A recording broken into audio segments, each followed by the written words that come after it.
Moving Average Convergence Divergence atau MACD adalah salah satu indikator yang paling terkenal dan populer. Indikator ini bisa ngasih petunjuk arah tren dengan dua garis ini. Ada garis MACD dan signal line. Indikator ini akan kita tes di beberapa saham dan kita bakal pakai time frame 1 jam. Loh, kenapa nggak pakai time frame 1 menit atau 5 menit? Kalau saya suka trading yang lebih santai ya. Jadi bisa sambil belajar atau masak buat makan siang. Saya nggak suka trading yang harus ngeliatin layar terus-terusan. Stop it. Get some help.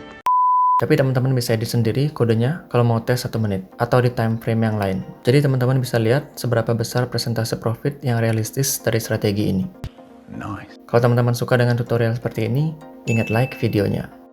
Pertama, disclaimer dulu, video ini bukan tips keuangan, jadi semua risiko finansial ada di tangan masing-masing.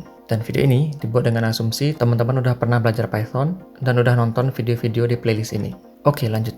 Kita cari tahu secara garis besar dulu proses testingnya ya. Untuk backtesting ini, pertama kita perlu dapetin persilangan kedua garis MACD ini. Setelah kita dapat daftar semua persilangannya, kita bisa simulasi apakah setiap persilangan ini bisa ngasih profit atau malah rugi. Cara simulasinya, kita perlu lihat di setiap baris, apakah kena stop loss atau target profit. Setelah semua profit dan ruginya terkumpul, kita bisa tampilin data tentang hasil simulasinya. Apakah modal kita nambah atau malah rugi. Sip, sekarang kita ke tahap codingnya. Pertama kita perlu dapetin MACD. Di sini kita bisa pakai library tlib seperti ini. Jadi sesuai dokumentasinya kita bakal dapat 3 data ini. Ada data MACD, MACD signal, dan MACD histogram. Gampang kan? Nggak usah hitung manual. Proses kedua, kita perlu dapetin daftar persilangan kedua garis MACD ini. Caranya bisa kita bikin function create MACD trade list seperti ini. Implementasinya kita bikin di file util. Di sini kita bakal tampung daftar trade-nya di array trade sini. Prosesnya mirip seperti cara dapetin daftar trade EMA cross di video ini ya teman-teman. Dari grafik ini, kita bisa lihat persilangan kedua garis MACD terjadi kalau selisih garis MACD dan garis signalnya berubah dari positif ke negatif, atau dari negatif ke positif. Di kodenya kita bisa bikin seperti ini. Kita loop di setiap baris ticker datanya, terus kita cek kalau histogram MACD lebih dari 0, kita bisa bilang ini state yang positif. Kalau enggak, itu state negatif. Jadi di sini kita perlu 2 state ya. State ini adalah selisih kedua garis MACD yang ada di baris yang sekarang. Dan previous state adalah selisih kedua garis MACD di baris sebelumnya. Dan ingat juga, selisih kedua garis MACD ini sama dengan nilai MACD histogram. Jadi kita bakal pakai nilai MACD histogram buat tentuin persilangan ini. Karena di baris pertama belum ada previous state, kita cek dengan kondisi ini. Apakah previous state masih unknown, terus kita set previous state sama dengan state. Untuk di baris-baris berikutnya, kita mau dapetin kondisi di mana state yang di baris sekarang beda dengan previous state. Karena dari chart ini, kita ambil trading kalau ada persilangan. Dan di luar persilangan ini, state dan previous state-nya akan sama. Misalnya di sini, state baris yang sekarang dan sebelumnya itu sama-sama positif. Dan kita nggak akan ambil trading kalau kedua state ini sama. Jadi kodenya bisa kita bikin, kalau state nggak sama dengan previous state, kita bisa hitung stop loss dengan pakai ATR atau average true range, dikali dengan angka multiplier atau kelipatannya.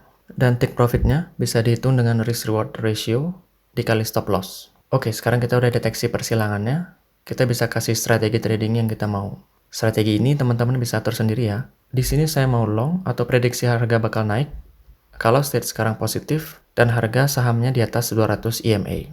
Jadi kalau harganya di atas 200 EMA, saya cuma mau ngambil posisi long dan nggak ambil short. Karena di sini saya pakai 200 EMA ini sebagai tren jangka panjang. Strategi ini bagus kalau kita mau mengurangi overtrading atau trading kebanyakan. Oke, lanjut. Jadi saya ambil trade yang sama dengan tren jangka panjang tersebut. Terus kita bisa bikin daftar trade-nya seperti ini.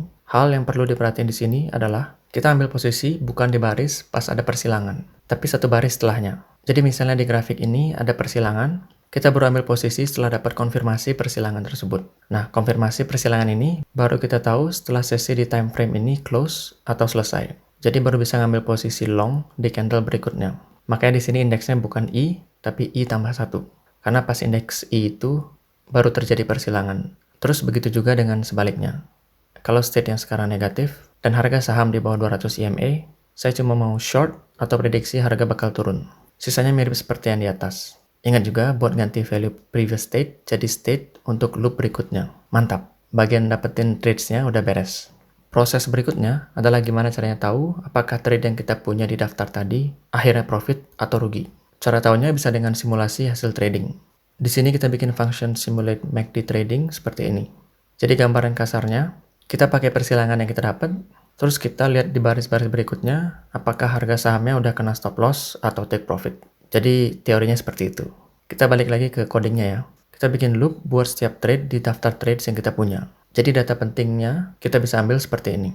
Pertama, ada waktu kita ambil posisi. Terus harga saham pas kita ambil posisi, tipe trading apakah long atau short, stop loss, dan take profit. Terus kita simpan di baris keberapa kita ambil posisi di variable start position index ini. Cara dapetin barisnya bisa pakai metode get log seperti ini. Oke, sekarang kita ke bagian yang ngetes apakah harga sahamnya kena stop loss atau kena target profit. Jadi bikin loop lagi seperti ini. Kita mau loop atau perulangan ini, ngelihat setiap baris setelah titik persilangan.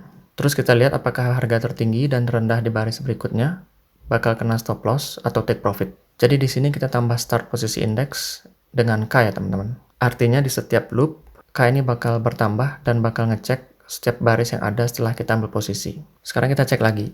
Kalau tipe trade itu adalah blue atau long, kita bakal cek apakah high price atau harga tertinggi di baris ini lebih tinggi atau sama dengan take profit. Kalau iya, kita append atau masukin selisih harga tertinggi dengan harga pas kita beli sahamnya itu ke dalam variable trades. Jadi di sini kita berhasil dapat profit ya teman-teman. Terus kasih instruksi break biar loopnya nggak lanjut. Tapi jangan keburu senang dulu ya.